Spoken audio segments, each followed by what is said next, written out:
For a while, it felt like we lost that era of teenage superheroes like Spider-Man, Static Shock, characters we grew up with. Then came Invincible, and instead of following the formula, it flipped completely. Season 4, episodes 1 to 3? Yeah, we need to talk about it. What's good? It's your friendly neighborhood manga feed. Plethora of manga. When Invincible first dropped, we were already on the edge of superhero fatigue. But what Robert Kirkman did was genius. He took familiar tropes like the evil Superman archetype, Omni-Man, and made it hit different, even though apparently he started the evil Superman trope. Think, Mark, wasn't just a meme, it was a turning point. And now, season 4 is picking right up after the Invincible War, and the world is still broken. Where we are now, we open with the aftermath. The planet is damaged, the stakes are higher, and Mark Grayson is carrying that weight. You can feel it immediately. Mark is on the edge. Early in episode 1, when Dinosaurus turns back into human form, Mark is ready to snap his neck. If the Guardians of the Globe didn't step in, that's a kill. And that's the tone of this season, it seems like. Mark is dangerously close to crossing a line. Breaking the breaking point, the return of the Sequids raises the stakes instantly. Cecil is desperate, calling back Robot, Monster Girl, Bulletproof, Samson, and Shapesmith.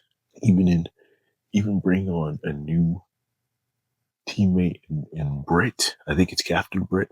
Don't quote me.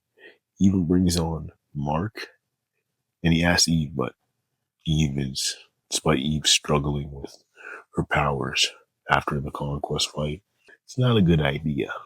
And then we get the moment. Mark has to choose. Kill Russ Livingston, the host of the Sequids, or lose everything. He doesn't. There's hesitation, but I was going to say no hesitation. That punch was the moment.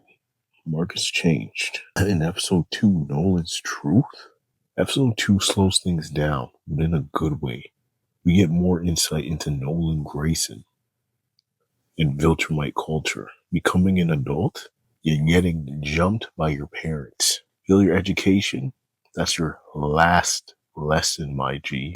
This isn't just a warrior race. It's survival of the strongest to the extreme. Quick question, who do you think's worse, the Saiyans or the Viltrumites? Comment in section, and put that in the comment section down below. Who do you think is worse, Saiyans or the Viltrumites? And then we learn about Thetis and the Scourge virus. Billions of Viltrumites wiped out. And now Nolan, the former conqueror, is helping the coalition fight his own people. But then he says he's not part of the war. Bro, what are you saying? Your sons are on Earth.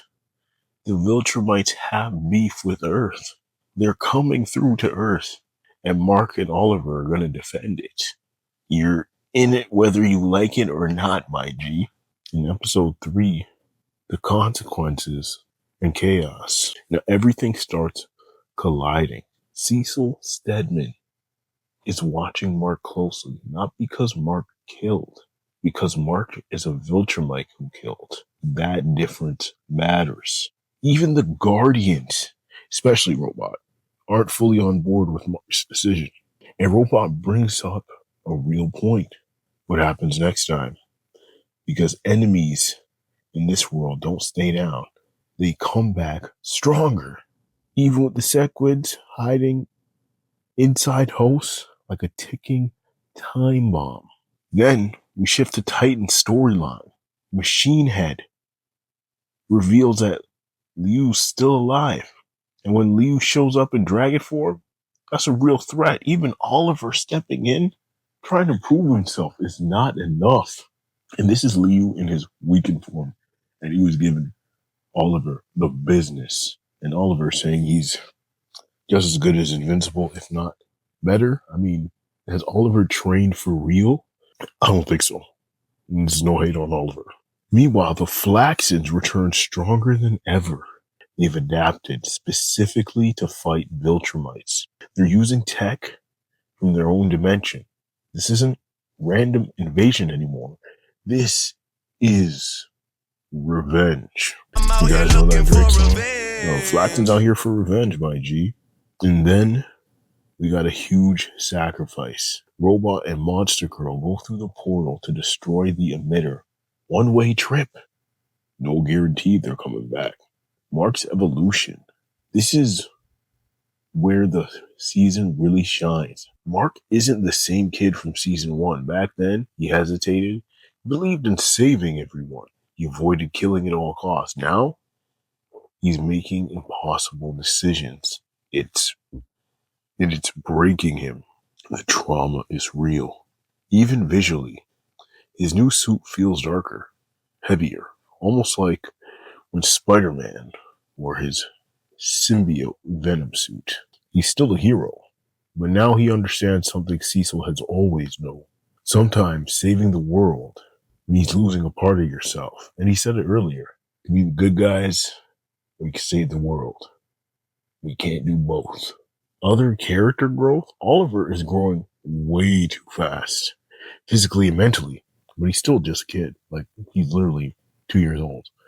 But obviously, with his DNA, he should like stop aging at some point, even though he's aging hella quick.